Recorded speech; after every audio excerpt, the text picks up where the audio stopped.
My name is Emily Carter. I was 10 years old when I died. I lived in Asheville, North Carolina, a small, quiet town where nothing out of the ordinary usually happened, at least until that Sunday afternoon when everything changed. It was an ordinary spring day. The sun was hot, the sky was incredibly blue, and I was playing with my little brother in the backyard. We were laughing, running barefoot through the grass, chasing soap bubbles that my mother released from the porch. It was one of those days that we wanted to cherish forever. And then, it happened. I don't remember falling. I don't remember any pain. I only remember my brother's scream. A sharp, desperate sound that cut through everything around it. My mother dropped the jar of bubbles. My father came running from the garage. I was on the floor, not breathing. My lips starting to turn purple. My heart had stopped. They called 911. My mom was crying so loud it felt like her heart was breaking right there. My father knelt beside me, screaming my name, begging me to come back. But I was no longer there. Paramedics arrived within minutes. They started resuscitation right there, on the lawn, trying to bring me back.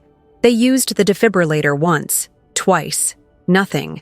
According to the report, my heart stopped for 299 seconds, 4 minutes and 59 seconds of death. They say that a person cannot survive that long without consequences. They say the brain starts to die after just 4 minutes without oxygen. But I didn't feel pain. I didn't feel afraid. In fact, I was in another completely different place. Before continuing with what happened, comment where you are watching from. I want to know where this story is going. They say 299 seconds can pass in the blink of an eye. But for me, it was an eternity. As my body lay motionless in the backyard, surrounded by sirens, screams, and despair, my consciousness was being pulled towards something that no human words can accurately describe. At first, everything was silent. A silence so deep, so absolute, that it seemed to swallow everything around me. There was no pain. There was no fear. It was as if I had been ripped from the world, but without suffering. As if something gentle, invisible had just taken me. I floated in the void. A dark space, but not scary. It was calm, quiet, the kind of silence that seems to embrace the soul. It was then that I felt a presence. I didn't see anything, but I knew I wasn't alone. I felt that someone, or something, was watching me, with a love so intense that it made me cry, even without tears. It was as if this being knew every detail of me, my fears, my mistakes, my joys. And yet, I accepted myself completely. At some point in this silence, I began to hear a voice, not with my ears, but with something inside me. A soft, firm voice that said my name with such tenderness, as if it had been waiting for me for a long time. Emily. My name has never sounded so beautiful, so complete, so right. I felt my body, or something that felt like my body, begin to move. It didn't walk, nor float in the usual sense. It was like being carried away by a thought, and in front of me, a light began to emerge. Faint at first, like the sun rising behind the mountains. This light was not just light, it was alive. She seemed to understand me, welcome me. And then I knew. I was going somewhere, and that place wasn't Earth. Meanwhile, in the real world, the doctors continued to try to revive me. I didn't know that. I didn't see my body. But later I discovered that my mother fell to her knees on the floor of the ambulance and began to pray desperately. My father, who was never one to pray, held my hand and said between sobs, "Please, God, please don't take my daughter." But I no longer heard those voices. I was listening to something else. A soft sound, as if angels were whispering in an ancient language. It wasn't scary. On the contrary, it was the most beautiful thing I've ever heard. And the more I listened, the more I felt like it all made sense. That there was a reason for pain, for life, for everything. It's weird to say this, but I knew I was dead. And somehow it didn't make me sad. It was like waking up from a dream and realizing that there is something infinitely bigger waiting for you. But it wasn't the end of my journey yet, because on the other side of that light, someone was waiting for me. I didn't walk. It didn't fly. I was simply carried away. That light in front of me became more and more intense, but it didn't hurt my eyes. It was warm, welcoming, like a hug you've been waiting for your whole life without knowing it. And the closer I got, the more I felt like something important was about to happen. It was then that I heard it again. Voices. This time, it wasn't just one. There were several. Lots of. Each one with a different tone, vibration, emotion. But they all sounded familiar, as if I had already heard them somewhere, as if they were part of me. Some seemed to be laughing softly, others crying with joy, and others just said my name over and over, like a sacred chant. Emily, Emily, Emily. I tried to respond. I wanted to ask who they were, but before any words came out, I felt something take over me. A memory that wasn't exactly mine, but that filled me completely. I saw dinners. Fast, intense, exciting. I saw my mother holding me for the first time in the maternity ward, tears streaming from her eyes. I saw my father teaching me how to ride a bike, tripping more than I did. I saw my grandmother, who was already gone, looking at me tenderly and saying, "You are loved more than you know." And then I saw other scenes, things that I had never experienced, but that seemed to belong to me. A golden field where children ran, laughing as if time didn't exist. A crystal clear river that whispered words of wisdom. A mountain so high that it seemed to touch the sky. And at the top of it, a figure waiting for me. "Come on, Emily." The voice was closer now, and it was different from all the others. Deep, serena, as full of authority as it is of love. It was as if each letter carried the weight of the entire universe, and at the same time, the delicacy of a flower that blooms. "Come, don't be afraid." I didn't have it. For the first time in my life, or death, I felt completely safe. But part of me still wondered, who are these voices? Why do they call me that? And why do I feel like I've been here before? Suddenly, a louder sound emerged among the whispers, a sound that didn't fit with that place. It was distant, muffled, but insistent. "Load of 200, prepare!" A doctor's voice. For a second, I found myself floating between two worlds. On one side, the light, the voices, the indescribable peace. On the other, pain, the shocks, the desperate screams trying to bring me back. And it was there, in that space between life and death, that a presence finally revealed itself. It wasn't just light. It was a face, and I recognized him. I can't tell if it was a dream, a vision, or something that goes beyond any explanation. I just know it happened, and I will never be the same after that. The moment I saw the face, everything changed. But before I recognized him, I was drawn into what seemed to be a tunnel. Not a dark, cold tunnel like the ones we see in movies. It was a corridor made of light, a light that pulsed as if it were alive. She breathed, expanded, enveloped me with an affection impossible to describe. There were colors I had never seen before, sounds that weren't exactly sounds, but feelings that vibrated in the air. It was as if the universe itself was singing a song, and that song was about me, about life, about everything that exists. As I progressed through that tunnel, I realized that each step took me closer to a presence. Something, or someone, was waiting for me at the end. And then, without warning, time stopped. Everything was silent.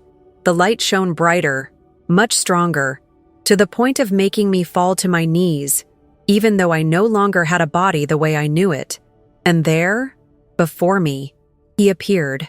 It was a man, but he was no ordinary man. Her face was of a beauty that could not be found in the world.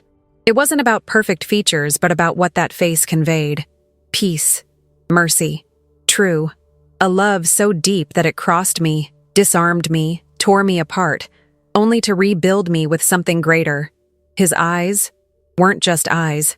They were oceans, entire universes. And when he looked at me, I felt that everything about me was naked, visible, known, and yet loved. He didn't say his name. There was no need. I knew. It was Jesus. Not the Jesus of old paintings. Not the stained glass windows in churches. He was someone real, alive, with his own light that didn't come from outside, but from within. A light that was pure love, without a shadow of judgment. He reached out to me. I approached in silence, feeling that each step was a reunion, as if somehow I had known him forever, even without having ever seen him. And then he spoke, but not with ordinary words. It was as if his voice was inside me, echoing straight into my spirit. "You're not alone, Emily. You never have been." Upon hearing this, I cried. I cried like I had never cried before, but it wasn't sadness. It was something deeper. It was the soul recognizing its origin. At that moment, I wanted to stay there forever. But Jesus was not finished yet. He had something to tell me, something that would change everything. I still remember that moment as if it were happening now. Time there didn't follow any logic.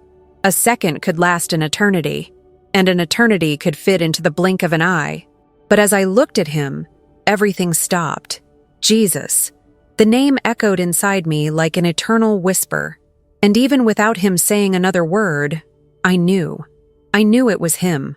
I knew I was in front of something, someone, that no explanation in the world could contain.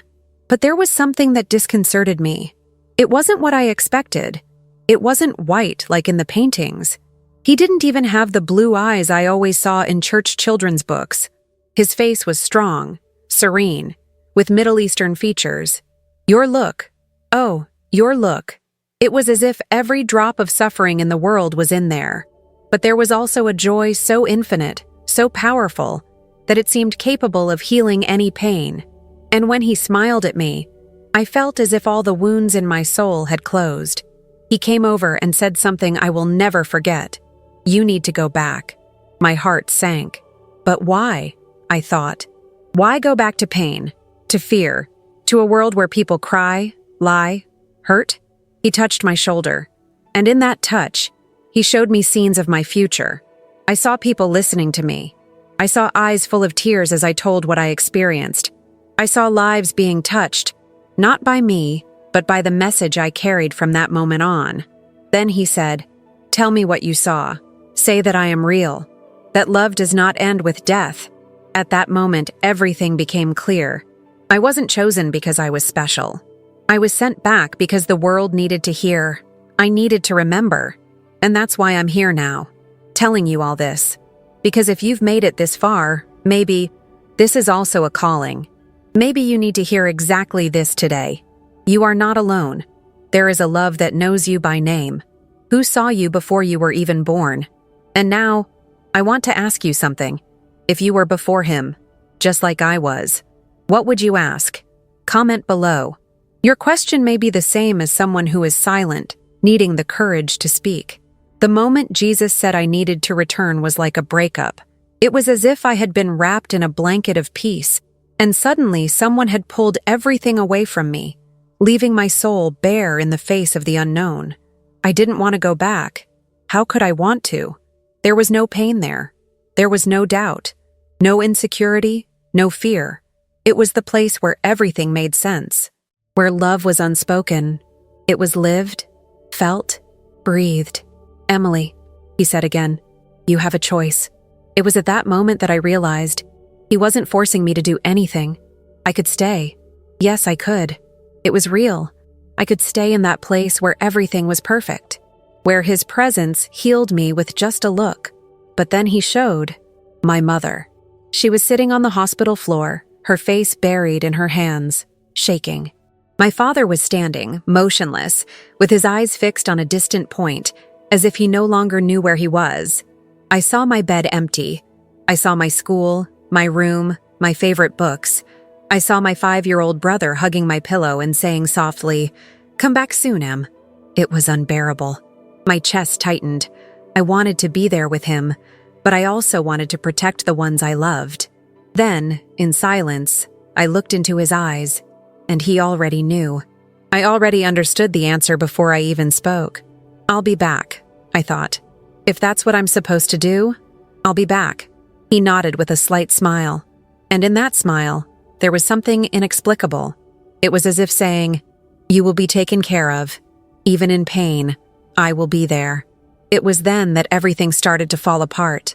The light around me began to retract, as if being sucked into me. The tunnel disappeared. The voices disappeared. His presence moved away, but it never left me. And suddenly the pain came back, like a punch, a shock, an icy wave crossing my chest. My eyes opened.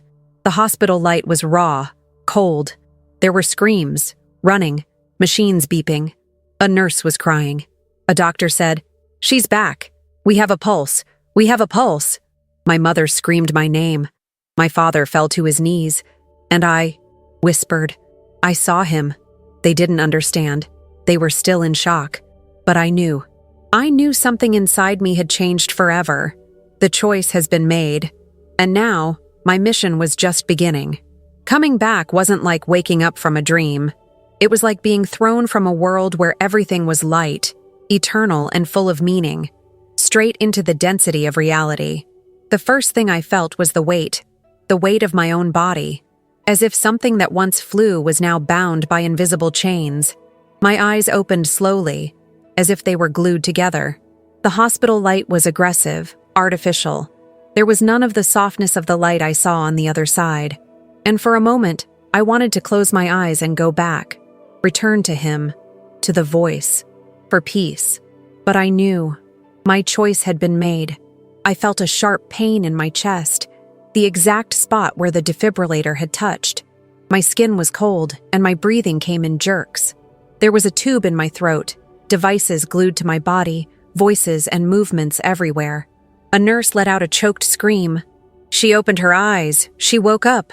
My father ran in. My mother was already at my side, crying, repeating my name over and over as if every time she said it, she was holding me back to life. And I only managed to say one sentence. In a weak, almost inaudible voice, my lips moved. I saw the face of Jesus. The room was silent. It wasn't the kind of sentence you'd expect to hear from a 10-year-old girl who'd just been resurrected. The doctor's eyes widened. A nurse put her hand over her mouth.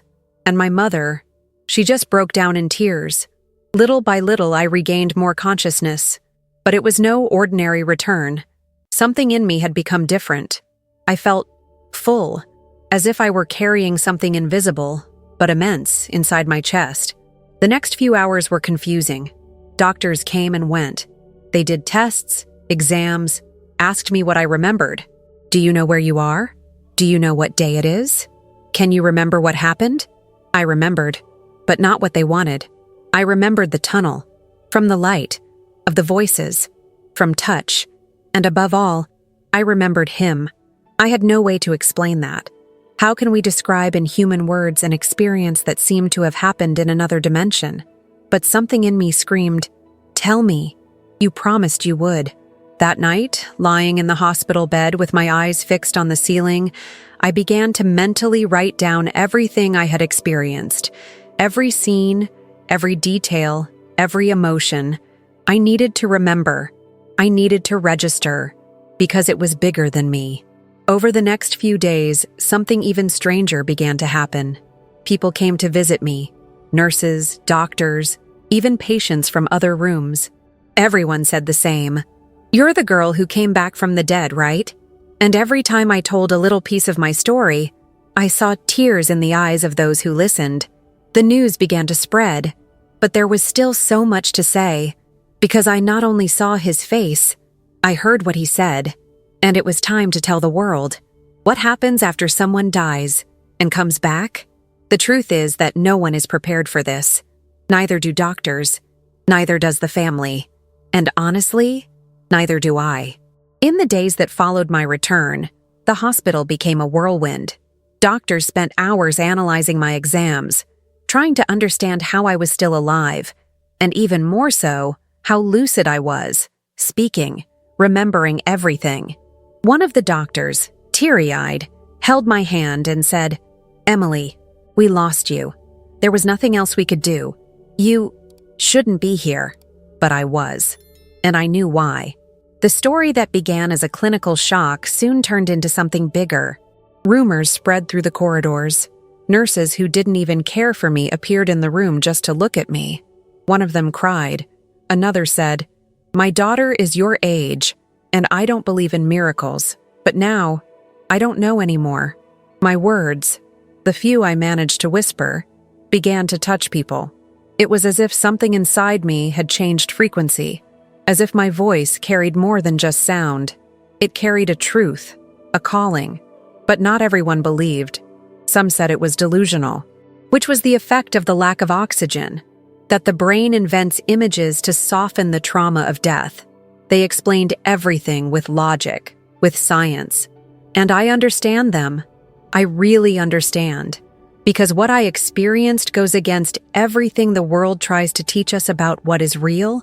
But what about when reality bends in the face of the impossible? My family took me home a few days later, but something in me couldn't live like I used to. I didn't want to play. I didn't want to watch TV. Everything seemed small, superficial. My heart was still stuck in that light, to that presence, to his face. That was when my mother, her eyes red from crying, sat down next to me and asked, "Daughter, what did you see there?" And I did. I told everything. No filter, no fear. For the first time, I put into words what I carried in my chest from the moment I opened my eyes in that hospital room. And she cried. He cried like never before. He hugged me and said, "You need to tell people this." And I knew she was right, because what I experienced was not just for me. It was for those who needed hope, for those who think they are alone, for those who think that everything ends with death. I saw the opposite. I experienced the opposite. Shortly afterwards, a local journalist heard about the story and asked to interview us. My mother hesitated. My father was against it. But I said yes. The first article was small, timid, on a city radio station. But the next day, the internet exploded.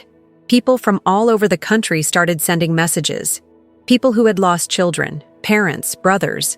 People who never believed in anything, until they heard my story. And I understood. The aftershock wasn't just mine. He was just beginning to reach out to others. People said, "There's no way she could have seen that." But at the same time, how can I explain what I knew? Soon after my return, I started talking about things that no one had told me, things that were happening while my heart had stopped, while technically I was dead. I remember one particular afternoon when my grandmother came to visit me in the hospital. She brought me a teddy bear and, smiling, said, "You gave me the fright of my life, little girl." I smiled back, weak but serene. And then I looked her straight in the eye and said, "I saw you praying on your knees, in the corner of the room, asking Jesus to let me stay here a little longer." She froze. His smile disappeared. "How did you?" she whispered. I just repeated, "You wore that blue scarf with little flowers, and the light was off, just the candle lit." She burst into tears. Nobody knew that. She hadn't even told my mother. It had been a moment just for her, hidden in her room, thinking she was alone. But I had seen it, with a clarity that bordered on the impossible, and it didn't stop there. I told my mother that during resuscitation, a nurse leaned against the wall, away from everyone, and whispered, "Please, God, please don't let that girl go." My mother's eyes widened. In that instant, she understood that something beyond logic was happening. Because, yes, the nurse had told her in secret days before, but no one else knew. I started describing faces I saw in the light, people I've never met, but who my parents recognized from their descriptions. "That was your great-grandmother, Emily. She died before you were born." Everything I said came with a certainty that wasn't mine. It was as if I were just the channel through which those revelations flowed. The questions started pouring in. Have you seen the sky? What's it like there? Have you seen God? What did he tell you? What about those who have already died? Were they okay? And with each answer I gave, more hearts opened. Because it wasn't just about me. It was about all of us. About the hunger we have for something beyond. Something bigger. Something that connects us to each other and reminds us that this life is not the end of the line. People started writing to me. Letters, emails, messages from all over the country, and even from abroad. A mother who had lost her son in an accident wrote, "Your story made me sleep without pain for the first time in months." Another said, "I was on the verge of suicide, and then I heard you talking about light, about love, about not being alone. And I stopped. I breathed, and I decided to stay." There I understood. The details that heaven gave me weren't just memories. They were living proof that there is more. More than meets the eye. More than the heart can handle. More than this life can explain. After I came back, images started to invade my mind. They appeared out of nowhere, sometimes in the silence of the early morning, sometimes in the middle of any conversation. But they were so vivid, so real, that I couldn't ignore them. It was as if someone was playing a movie inside me, and I was just the screen. At first, I tried to explain it with words. But how to describe the indescribable? How to talk about a place that doesn't belong to this world? About colors that don't exist here?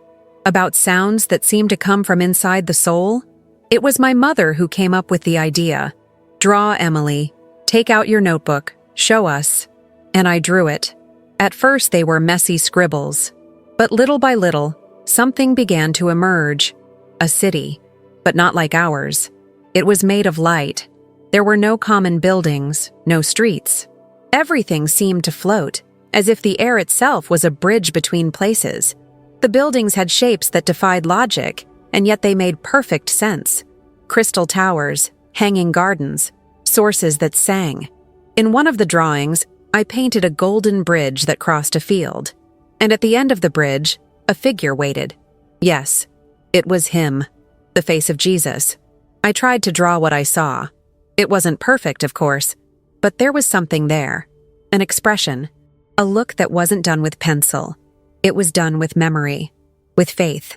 I showed the drawing to my family, and silence filled the room. My grandmother put her hand over her mouth. My mother started crying. "Is that how you saw him?" she asked, her voice shaking. I shook my head. "Yes, that's how he looks at us."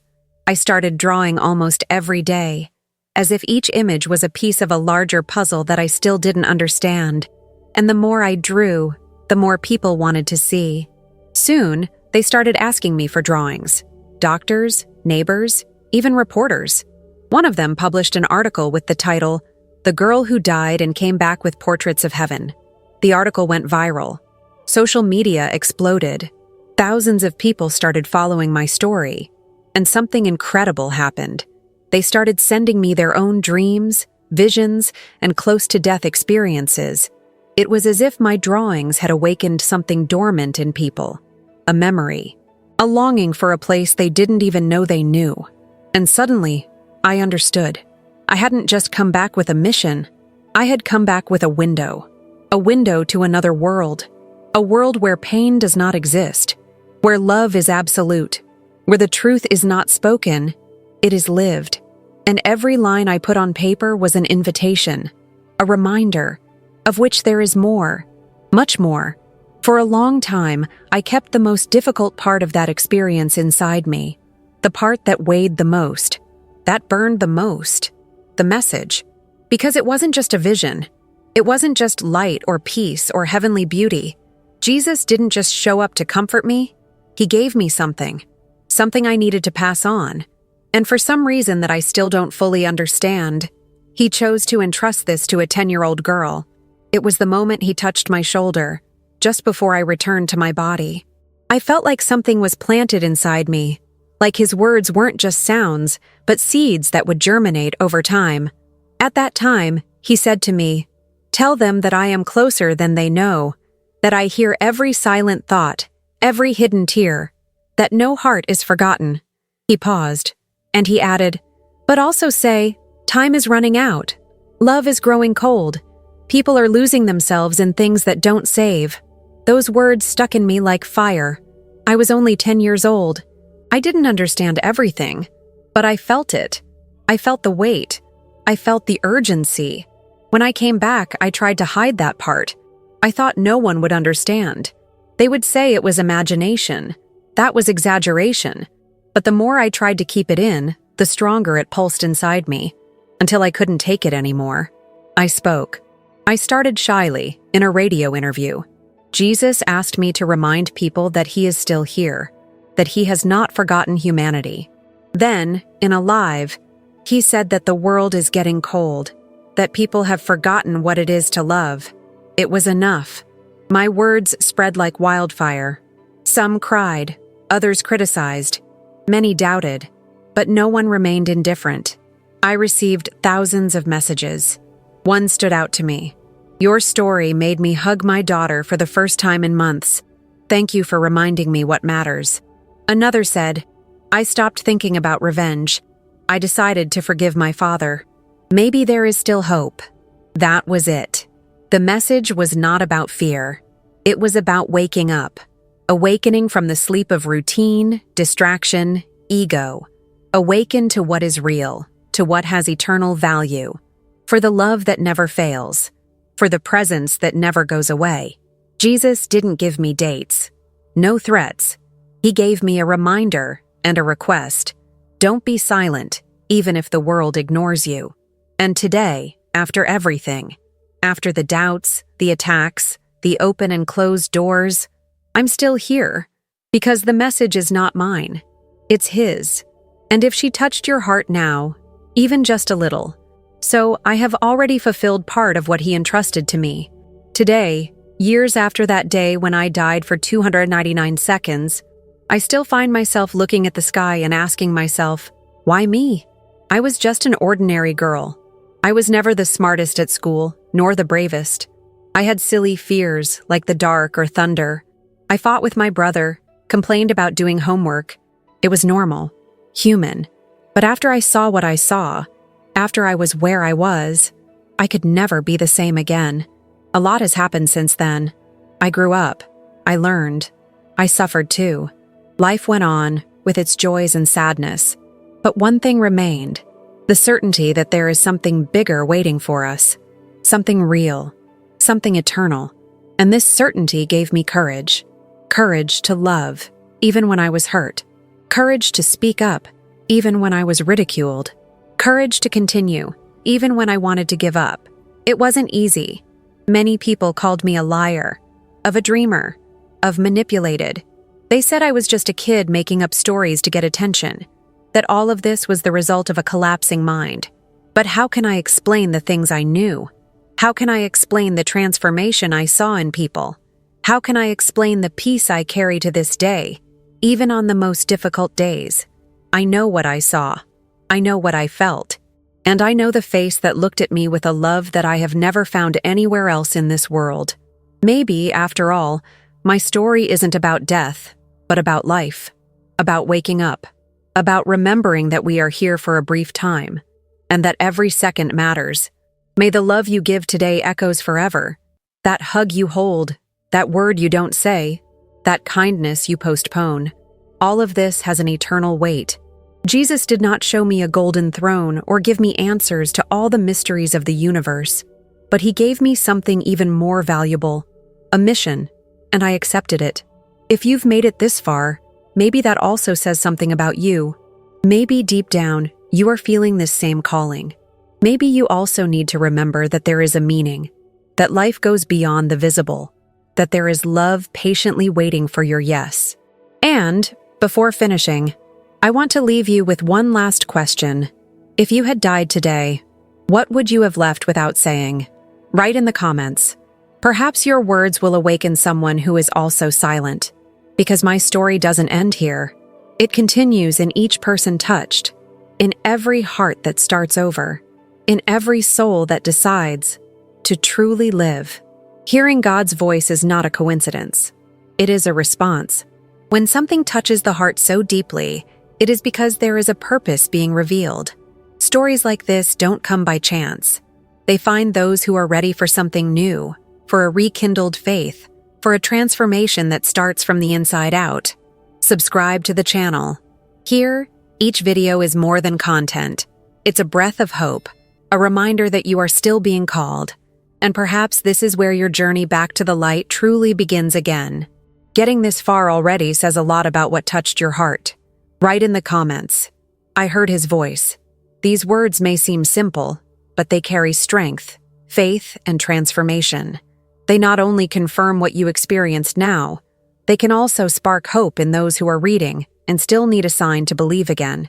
When something touches you so deeply, keeping it to yourself would be unfair to how you felt. Leave your like now, for everything this story has awakened in there, and so that more lives can be reached too. And now, move on. The next video is now on your screen, and it might be exactly what you didn't even know you needed to hear. If this story touched you, imagine what is yet to come.